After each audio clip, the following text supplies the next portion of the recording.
இப்போது கடந்த தேர்தலை பொறுத்த வரைக்கும் உங்கள் 2 கூட்டணிகளில் அதிமுகவுக்கு தென் மாவட்டம் ரொம்ப ஒரு பெரிய சவாலாக அமைஞ்சிச்சு 2024.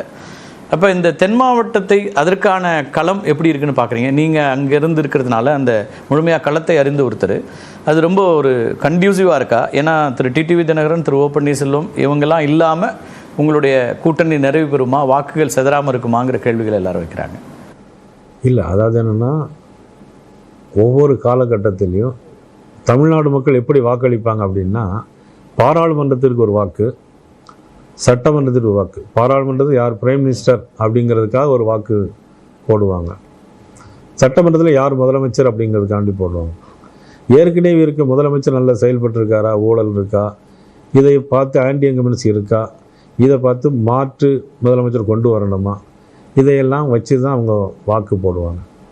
அதனால் ஒவ்வொரு காலகட்டத்திலையும் ஒவ்வொரு சூழ்நிலைக்கு தகுந்தாப்புல, கூட்டணிக்கு தகுந்தாப்புல அந்த வாக்குகள் மாறும்.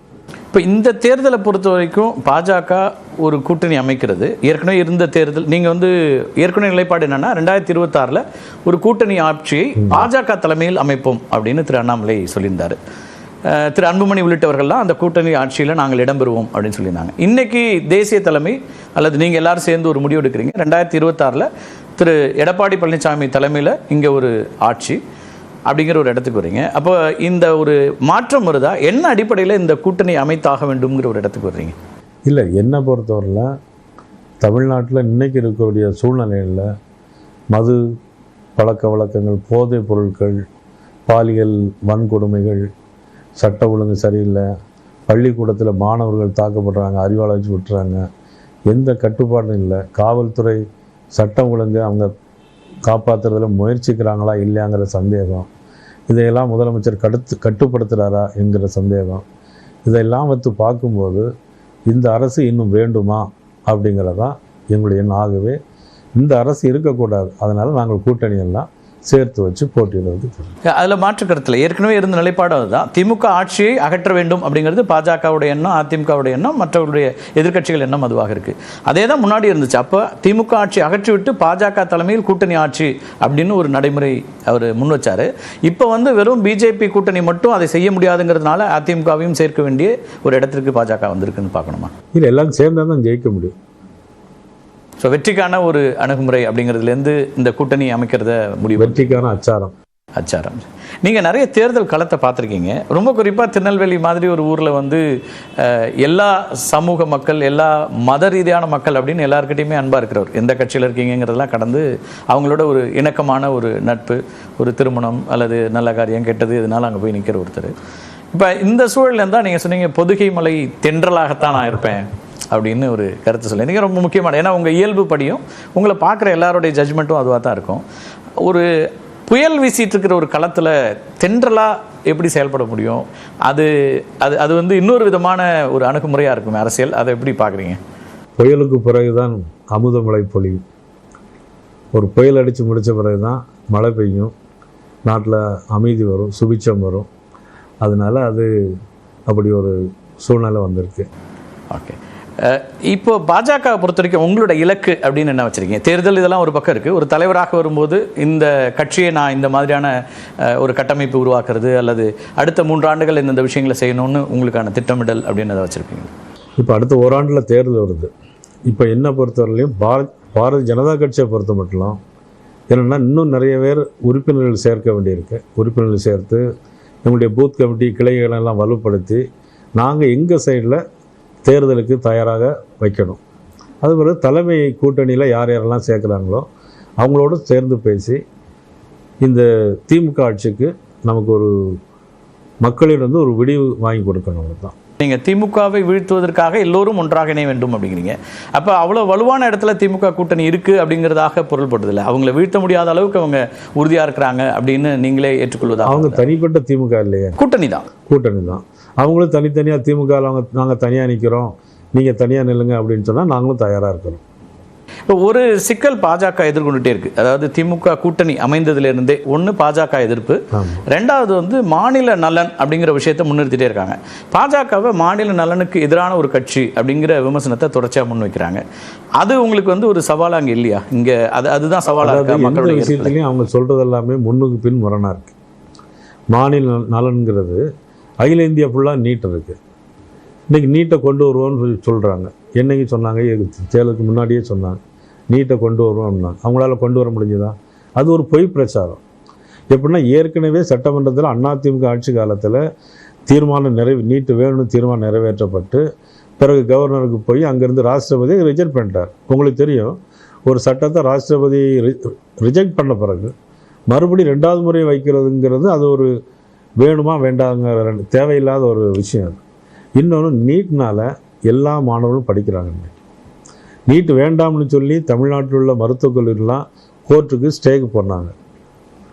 ஆனால் நடக்கலை அது. ஆனால் அதை கொண்டு வந்ததே அவங்க திமுக கூட்டணியில் உள்ள காங்கிரஸ் கட்சியுடைய ஆட்சி காலத்தில் அவங்க கொண்டு வந்தாங்க. இந்தியாவில் எல்லா மாநிலமும் ஏற்றுக்கொண்டிருக்கும் போது எல்லா மாநில மாணவர்களுக்கும் இருக்கிற உணர்வு தானே இந்த மாணவர்களுக்கு இருக்கும். இன்றைக்கி எம்பிபிஎஸ் படிக்கணும்னா இது எல்லாத்துக்கும் தெரியும், ஓப்பன் சீக்ரெட். இது 1 கோடி ரூபா 2 கோடி ரூபா கொடுத்தா தான் சீட்டு கிடைக்கும்.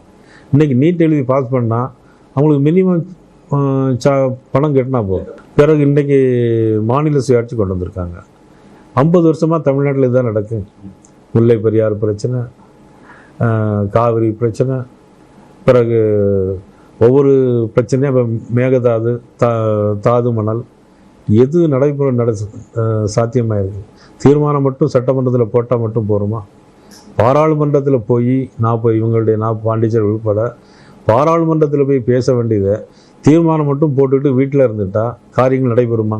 மாநில உரிமை அப்படிங்கிறதுல அதிமுகவுடைய நிலைப்பாடும் ஒன்றா தான் இருக்குது. நீட்டில் அதிமுகவோட நிலைப்பாடு திமுக நிலைப்பாடோட ஒன்றா இருக்குது.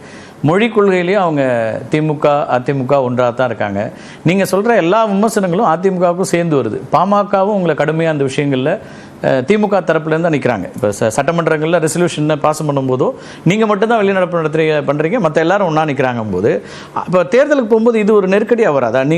நீங்கள் சொல்கிற கொள்கையும் அதிமுக கொள்கையும் நேர் எதிராக இருக்குது அப்படிங்கும்போது?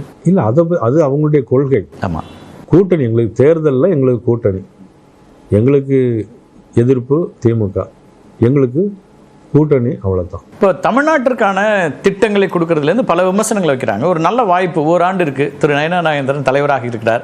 தமிழ்நாட்டு மக்களுடைய எதிர்பார்ப்புகளை மத்திய அரசாங்கம் பூர்த்தி செய்துனா நேச்சுரலாக வாக்குகளை எளிதாக வாங்கிட முடியும் தானே? அதற்கான முயற்சிகள், அதற்கான திட்டங்கள். இன்னைக்கு தமிழ்நாட்டில் முதலமைச்சர் கொண்டு வர எல்லா திட்டங்களுக்கும் பணம் யார் கொடுக்குறாங்க? அது கூட்டாட்சியில் 2 பேரும் தானே கொடுக்கணும். இல்லை, எல்லாரும் தான் கொடுக்கணும். அது கொடுக்குறங்கிறது இவங்க சொல்லவே மாட்டாங்க. எல்லாம் இவங்க கையிலிருந்து கொடுக்குற மாதிரிலாம் சொல்கிறாங்க. இன்றைக்கி சாலைகள் போடுறதா இருக்கட்டும், ஒரு நாடு டெவலப்மெண்ட் முன்னேறணும்னா அந்த நாட்டினுடைய இன்ஃப்ராஸ்ட்ரக்சர் வலுவாக இருந்தால் தான் பண்ண முடியும். இன்ஃப்ராஸ்ட்ரக்சருங்கிறது சாலைகள் வசதி, துறைமுக போக்குவரத்து வசதி, விமான வசதி. ஒரு விமானம், துறைமுகம், சாலைகள் நல்லா இருந்தால் தான் வெளிநாட்டில் தொழில் தொடங்குறதுக்கு வருவாங்க.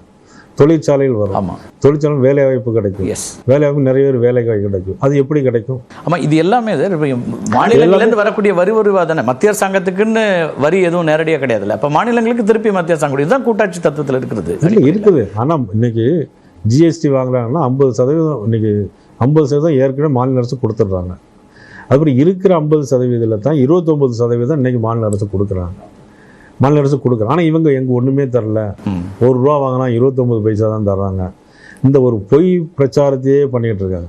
ஒரு பொய்யை திரும்ப திரும்ப சொன்னால் அது உண்மையாயிரும் பாருங்க.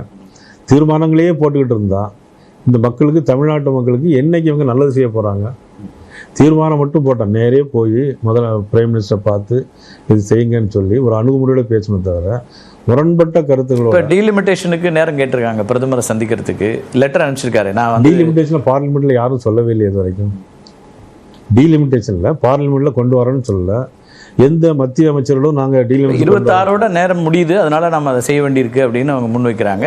பல மாநிலங்கள்ல இருந்து வராங்க. நான் நினைக்கிறேன் வாஜ்பாய் காலத்தில் ஆமாம் 25 ஆண்டுகளுக்கு நிறுத்தி வச்சிருந்தான். 22 வருஷம் நிறுத்தி வச்சிருந்தாங்க. அது வருது. ஓகே, அதையும் அடுத்தால் நிறுத்தி வைக்கலாம் அல்லது தொடர்ந்து கூட எடுக்கலாம். இப்போ நீங்கள் கூனியூருக்கு போகிறதுக்கு இங்கேருந்தே குறிஞ்சிட்டு போகண்டாம்ல, வந்த போய் பேசிக்கலாம் இல்லையா? அது ஓகே, அது ஒரு கால அவகாசம் அப்படிங்கிற இடத்துல இருந்து சொல்றாங்க. இப்போ பாஜக மாதிரி ஒரு கட்சியில நீங்க மாநில கட்சியில பொறுப்புகள் இருந்தாலும் அமைச்சர் பொறுப்புல இருந்திருக்கீங்க, அது ஒரு வகையான அரசியலா இருக்கும். இங்க நிறைய தலைவர்கள் இருக்காங்க தமிழ்நாட்டில். அப்போ எல்லோரையும் அரவணைத்து அழைத்து செல்றதுங்கிறது ஒரு கூடுதலான ஒரு பொறுப்பு அப்படின்னு இருக்கா, பாக்குறீங்களா? அப்படி இல்லை இப்போ எனக்கு நான் 2017 வந்தேன். 8 வருஷம் முடிஞ்சு 9 வருஷம் ஆயிடுச்சு.